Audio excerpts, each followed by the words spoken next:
Oi, gente, tudo bem com vocês?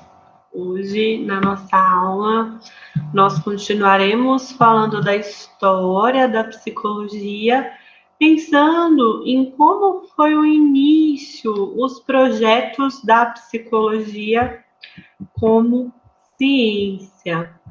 Nesse primeiro vídeo, nós vamos retomar alguns elementos da nossa aula anterior. É uma continuidade do que a gente conversou na semana passada. E o tema da nossa aula é os projetos de psicologia como ciência independente. Quando nós falamos dos estudos da psicologia, nós vimos que essa questão foi um desafio na história do início da nossa profissão, do início da nossa área de conhecimento. Afinal, a psicologia é ou não é uma ciência? E nessa passagem do século XIX para o século XX, né, tinham ideias fortes do como uma área de conhecimento deveria ser para poder ser considerada científica. Para isso, né, se a psicologia é uma ciência, era necessário demonstrar o processo de construção do conhecimento científico e mostrar o rigor, os procedimentos, a objetividade em como esse conhecimento é construído. Uma questão que nos acompanha é qual é o objeto da psicologia?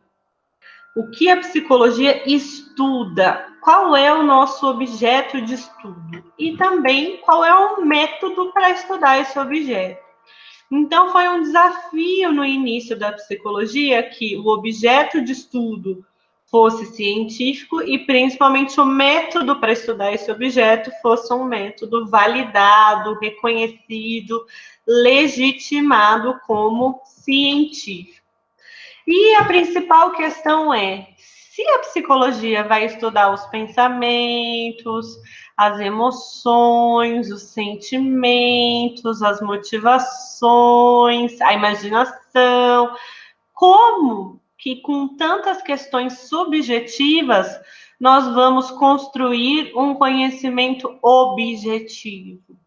Vamos construir um conhecimento com objetividade. Se o que a gente chama de psicológico tem tantos elementos que são subjetivos, como construir uma forma de conhecer que seja objetiva? Na aula passada, nós vimos o que Wundt te propôs, né? Considerando a psicologia uma ciência, Wundt te propôs qual seria o objeto e o método de uma psicologia científica. O objeto é a experiência imediata. Então, a psicologia estuda a experiência tal como ela é vivida antes de explicações, descrições, antes de se pensar sobre ela. Então, como que a experiência imediata acontece? Para isso, o método que ele propôs foi o método experimental. Ele foi o primeiro a criar um laboratório de psicologia, estudando então como é essa interação entre o ambiente e as nossas reações, como a experiência imediata acontece. Ele também considerou muito importante a combinação com a análise dos fenômenos culturais. Então, o Wundt é como se ele tivesse inaugurado duas frentes de estudo. A primeira é a psicologia experimental e a segunda é a psicologia social ou psicologia dos povos. Para Wundt, então, essa forma de fazer ciência, em que o objeto é a experiência imediata e o método combina a análise experimental com a análise da cultura, tinha um pressuposto, que é o pressuposto da unidade psicofísica. Corpo e mente são uma unidade. Então, estudando as respostas fisiológicas, eu também estou estudando aspectos mentais, né? Estudando as reações como organismo, eu também estou estudando os aspectos psíquicos. Então, para Wundt havia, então, uma unidade psicofísica. Na aula anterior, nós também vimos o projeto de Titchener. E Titchener, ele mudou o que o professor dele, o Wundt, né, ele foi aluno do Wundt, tinha proposto. Então, ele define como objeto da psicologia a experiência dependente de um sujeito, a experiência que um sujeito tem, que depende desse sujeito. E o sujeito, ele é concebido como um organismo, como um sistema nervoso. Enquanto o Wundt falava de uma unidade psicofísica, o Titchener fala de um paralelismo. Né? A gente pode estudar o corpo, o organismo fisiológico, e lado a lado com isso estarão as questões psíquicas, as questões mentais. Mas o estudo da psicologia será, então, do sujeito como um organismo. E o método, a experimentação e a observação, um método similar às ciências biológicas, né? E a observação poderia envolver a auto-observação.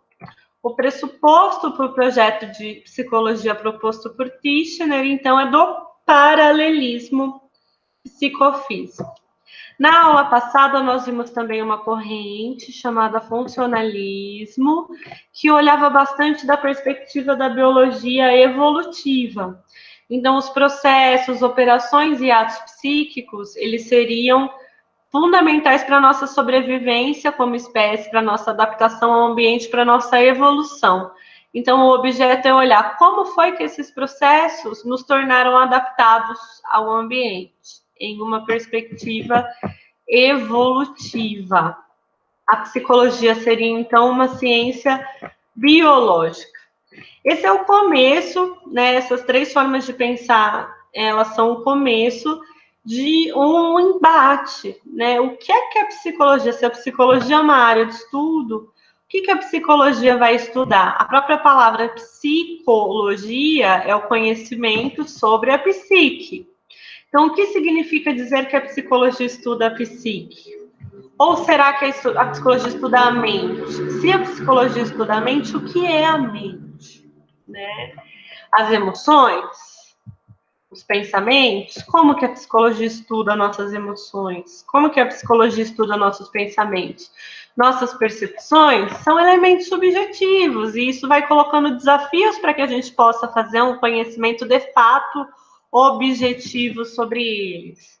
Então, se para ser considerado científico é preciso ter um objeto e uma forma de conhecer procedimentos, um método objetivo, como que a gente vai fazer para estudar as percepções, a memória, a imaginação? Como nós vamos conhecer objetivamente a subjetividade, né? E aí, na aula de hoje, a gente vai ver uma outra resposta que surgiu, né, em que o objeto da psicologia não seria a psique, não seria a mente, não seria a objetividade. Foi a busca por um objeto de estudo que a gente possa observar, e não só observar, mas descrever de uma forma que outras pessoas possam verificar. Observar o mesmo que nós observamos, descrever o mesmo que nós descrevemos e verificar. Porque, afinal de contas, se eu observo as minhas próprias emoções, não tem como uma outra pessoa observar também e essa outra pessoa descrever e verificar. Replicar é essa possibilidade de repetir. Que aquilo que eu observo e registro, outra pessoa pode também replicar, também observar, também registrar. E aí, será que conseguiram chegar em um objeto de estudo da psicologia que possa ser observado, descrito, verificado e replicado? Além disso, quantificado, mensurado? É possível haver um conhecimento objetivo? Nessa aula, nós vamos ver projetos para uma psicologia científica que afirmam que sim, que nós teremos um objeto da psicologia que pode ser observado. No próximo vídeo eu conto como que foi essa proposta, como foram esses projetos, ok?